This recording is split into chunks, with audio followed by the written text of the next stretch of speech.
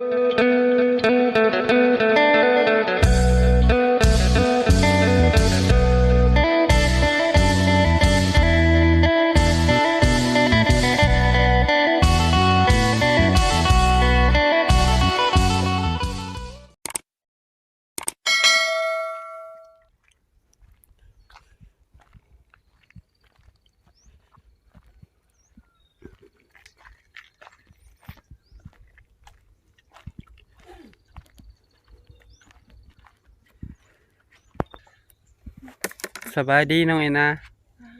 โดยหนึ่งข่าวเศร้าหรือบ่ ยัง หนาว มีข่าวพ่อได้คนขอ กินข้าวกับยังตอนเช้านี่ ถ้าได้เงินข่าวจ้ะมันไม่ได้กิน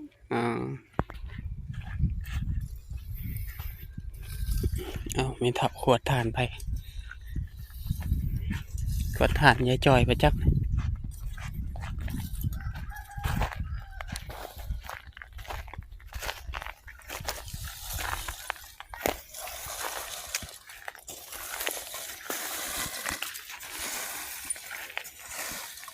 สบายดีไหมเท่า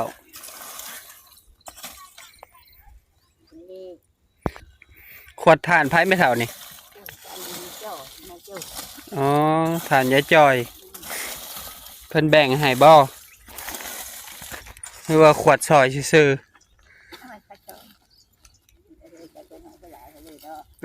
แล้วแต่เพิ่นให้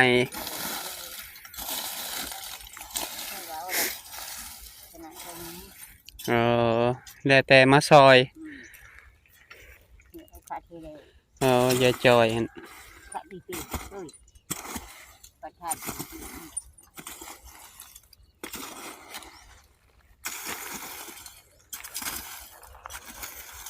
ไม่แล้วงามยุทธานแล้วเนาะ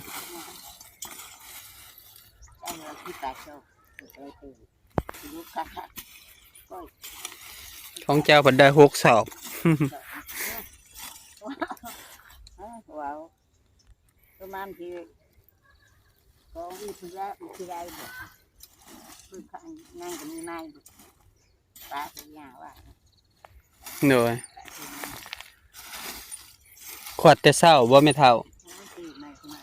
อ๋อ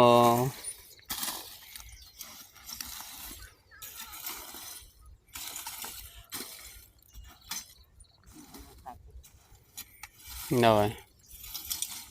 ล้นเนาะน้ำบานนี่เนาะล้นแล้วเพิ่มให้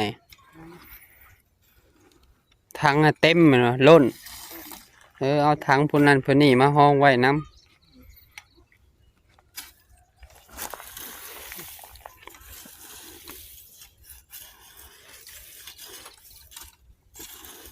บ่ได้ออกไป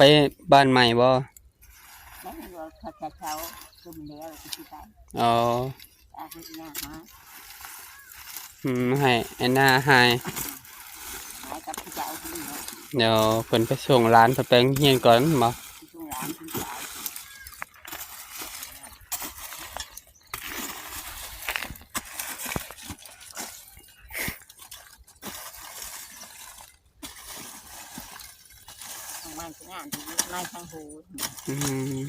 ไม่ใหญ่เนาะใหม่เมื่อเลยเนาะบ่ยากหดน้ำเนาะไม่เท่า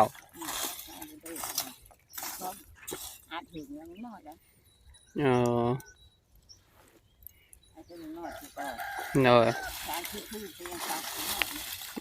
สบายมันเนาะมันบ่ฮ้อนแน่บ่มีไฟ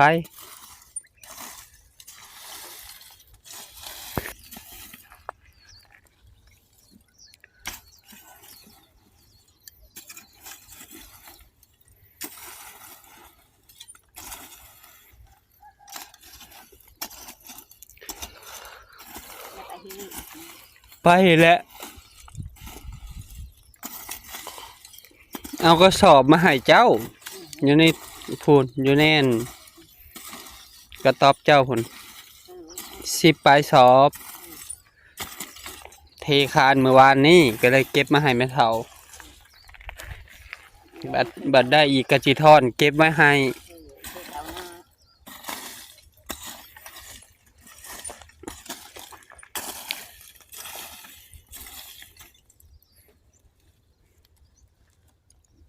เริ่มมีไฟปอกแป๊กปอกแป๊ก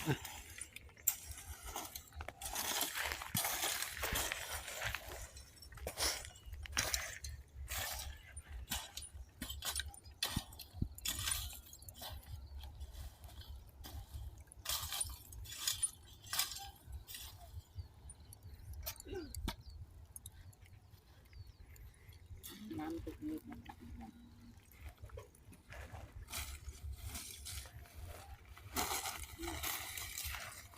นี่แดงหมดเลยไม่เท่า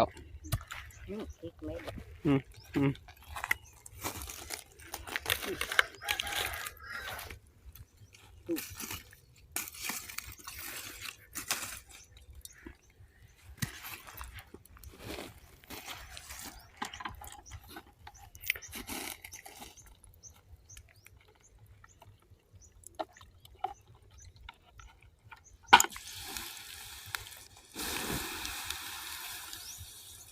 ถ้าไม่หนาวอ่ะยังบ่ทันได้หนึ่งเข้าอ่ะมันหนาวแน่โดย แบบนี้แล้วลูกให้มันเข้า ย่างไปคือเก่าบ่ ว่านี่มีเหลือคนเดินมาทำเอาคืนกินมือยกมือนั่งเจ็บมีมากก็ยาก โอ้ย่างไปหอดเลย นั่งเขาเลยนั่งเฉยเลยคือหน้าเอาพี่น้องเชื่อไม่ทันมีมากมันลูกมันหนัก อ๋อ มันมีรถพักอยู่ เจ้าก็ต้องได้ไปแล้วไปขดผักขดเครื่องปลูกแก้วเนาะไม่เท่าเนาะ นี่เป็นมันแดกคือมือมากด้วยมันเลิกหนาวคือมือมากก็ยากอยู่ โดย ว่านี่กูสบาย เนาะ ก็สบายเลยว่านี่ใช่ยืนนอนใช่ เนาะ เลยมือละกินยากิน อ๋อโดย ข้างหน้าก็หนาว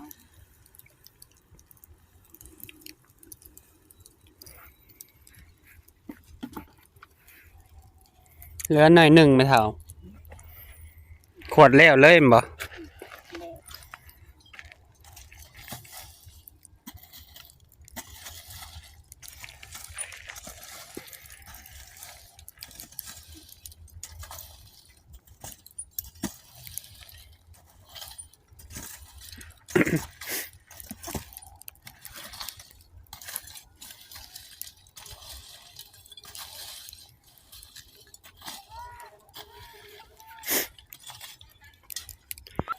เอากระสอบปูนแหวะมาให้แม่เฒ่าแน่เพราะว่าจะมาเฮ็ดเฮือนทอนไว้ให้แม่เฒ่าก็บ่ได้ซื้อเพิ่นพอได้เพิ่นเอาไว้ให้ทานเพราะว่าหาซื้อกระสอบปูนก็ยากช่วงนี้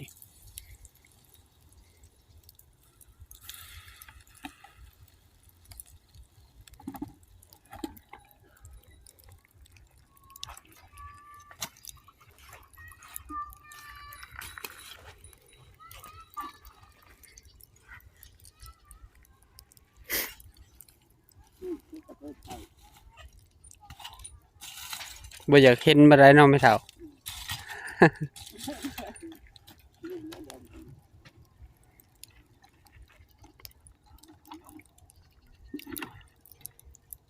ถ้าแดดออกแต่เช้าหนาวก็บ่หนาวแฮงปานใดบ่หนาวแฮงปานใดมันแดดออกแต่เช้า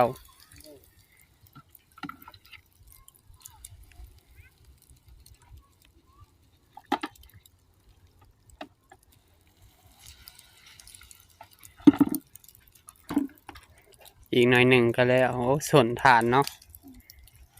ทางหัว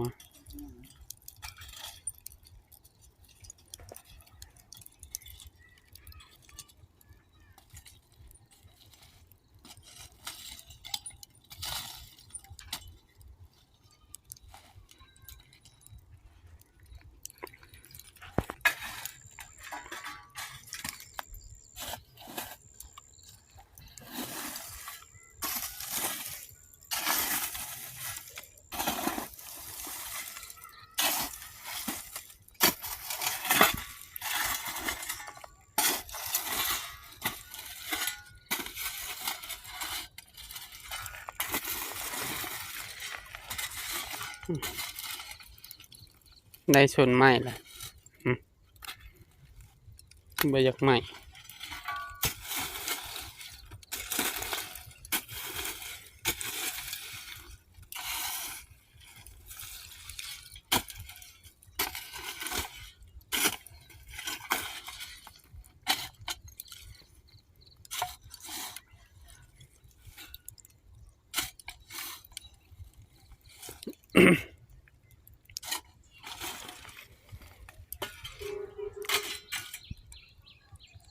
เจ้ามียังกินตอนเช้าแม่เฒ่าบ่มีไก่เจ้าผักเบิดแล้วไก่นะ ไก่ในกี้ ตายหมดเลยบ่มีไก่จักโตเลยเห็นบ่ ไม่ได้ไก่นี่เลย อ๋อตัวไก่แม่นตัวได้กำลังผักหาตายเลย เพราะว่าพระเองตายข้าห้างคือ หนาว เขาเพิ่งมาตายข้า ตายภาคเพราะเขาว่าเอาไม่เท่าก็บ่เห็นเกลือไก่ ไก่ไปใส่ ตายไม่ได้ อ๋อ คือไปพักนะกะที่เลยคือดีเขาจงเขาได้ อ๋อ เฮ็ด โดย แม่กับแม่นับแม่กุ้งแม่เขาช้ำตายก็จะเฮ็ดแล้ว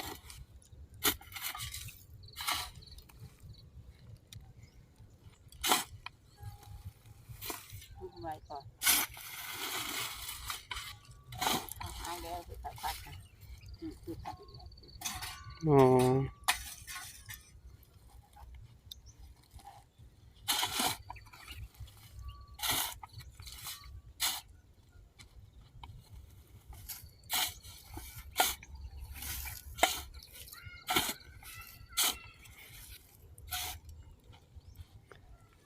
โอ้บ่ได้เลี้ยงอีกแล้วเนาะคันบ่วิทย์อันยามนี่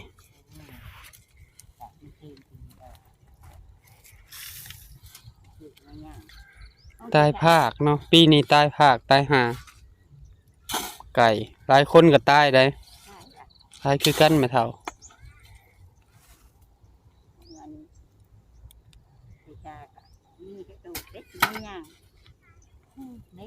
เป็ดก็ตายเบิด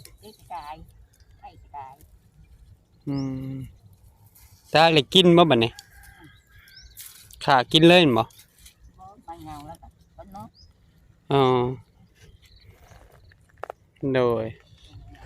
เอ้า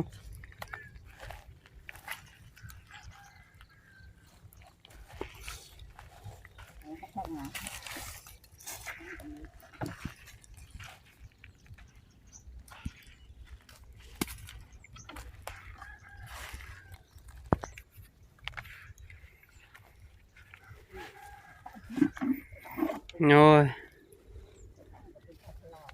โอ้ยแม่เฒ่าเสียได้แม่เฒ่าเอ้ยอย่าพลาดก้นกี่ถังแล้วเอาขึ้นได้บ่แม่เฒ่าจะหน่อยพลาดมะเอาหน่อยบ่คอยได้บ่เอามันตักเองหน่อยหนึง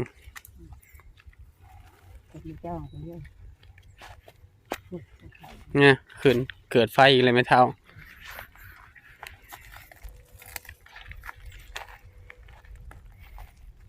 บัดนี้เฮาสิได้ไปเวียกได้แม่เฒ่าเด้อกระสอบปูนนะฮะสิไว้ในแม่นาเด้อให้นาเก็บไว้ให้เด้อโดยเอาอยู่ดีมีแฮงเด้อให้แม่เฒ่ามาให้กำลังใจแม่เฒ่าเพิ่นขวดทานซอยยายจอย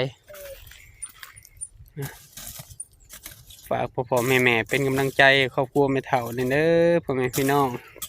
มาฮอดนี้บ่าวจะมั่มขอบบุญขอบคุณพ่อๆแม่ๆ FC ทุกท่านที่เบิ่งคลิปบ่าวจะมั่มได้ต้นจนจบโดยบ่ข้ามโฆษณาเพื่อเป็นกำลังใจบ่าวจะมั่มเฮ็ดคลิปใหม่ๆออกมาให้พ่อแม่พี่น้องได้รับได้ชมขอให้พ่อแม่ FC ทุกท่านจงมีสุขภาพร่างกายแข็งแรงปราศจากโรคภัยไข้เจ็บคิดสิ่งใดก็ให้ได้สิ่งนั้นสมความมุ่งมั่นปรารถนาทำมาค้าขายซื้อได้ขายหมานเฮ็ดธุรกิจอันใดก็ประสบผลสำเร็จในหน้าที่การงานเด้อพ่อแม่พี่น้องมาฮอดนี้ก็ฝากพ่อๆแม่ๆเป็นกำลังใจครอบครัวบ่าวจะมั่มกดติดตามบ่าวจะมั่มกดไลค์กดแชร์อย่าลืมกดกระดิ่งเพื่อบ่พลาดคลิปใหม่ๆของบ่าวจะมั่มก็สิขอตัวลา พ่อแม่พี่น้องไปก่อนเนาะบาจะมาก็สิได้เตรียมตัวไปลาไปการไปเฮ็ดเวียกเนาะเดินทางทำงานคือเก่าสู้ๆพ่อแม่พี่น้องเด้อแม่เฒ่าเด้อสบายดีเด้อแม่เฒ่าอยู่ดีไม่แห้งเมื่อยกับผักน้ำเด้อ ใช่เอ้ยพักระบาด แม่นเมื่อยกับผักน้ำเดี๋ยวเอากระสอบปูนมาให้อันนานี่เนาะน้องอันนาดังไฟบ่โดยเอากระสอบปูนมาให้เดี๋ยวอ้ายมาเก็บมาให้อีกเอาไว้อ้ายสิไปเบียกไปการก็เด้ออวยพรให้อ้ายดู